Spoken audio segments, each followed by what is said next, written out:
Good morning and again welcome back to my mini blog.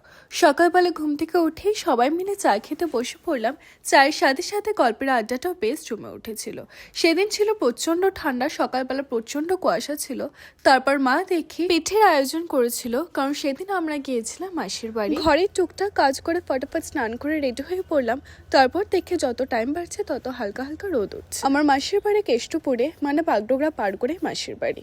প্রায় বছর হয়ে গেল যাই না, আর পুরো উইন্টার ভ্যাকেশনও কোথাও সেভাবে ঘুরতে যাওয়া হয়নি। তাই আমি, রিম্পা, তানু মানে আমার দুই বোনকে নিয়ে আমরা চলে গেলাম মাসির বাড়ি। গল্প করতে করতে আমরা পৌঁছেও গেছি মাসির বাড়ি।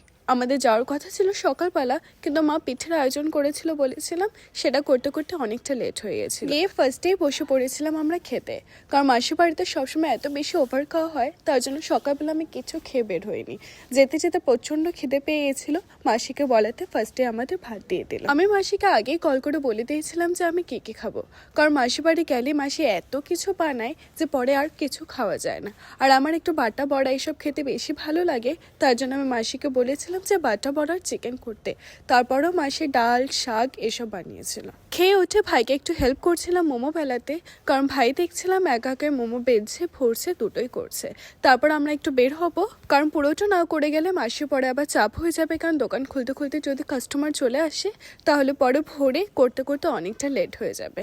মাসিতে ফাস্ট ফুডের দোকান আছে, তো বানাতে বানাতে মাসি আবার সবাইকে টেস্ট করাচ্ছিল যে কেমন হয়েছে বল। এটা হচ্ছে মাসিদের দোকান, আর আমরা এভাবে বাইরে বসে বসে খাচ্ছিলাম। তারপর আমরা বেরিয়ে পড়েছিলাম একটু আশেপাশে ঘুরতে, যে ভাই আমাদের একটা ভালো রাস্তায় নিয়ে যাবে ফটো তোলার জন্য। কিন্তু আমরা সেই ভালো রাস্তা আর খুঁজে পাচ্ছিলাম না, মানে ও আমাদের এত ঘুরিয়েছিল সেদিন, এত বেশি ঘুরিয়েছিল, এত বাজে রাস্তা থেকে নিয়ে গেছিল আমাদের।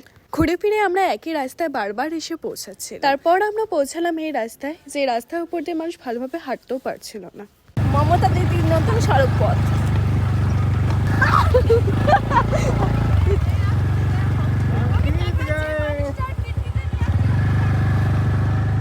এই যে এর সাথে আমরা এসেছি, এই কিন্তু রাস্তা চিনে না, ঠিক আছে?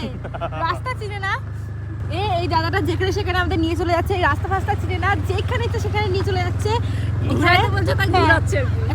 এখানে গাড়ির তেল নষ্ট করছে, আর কিছুই না।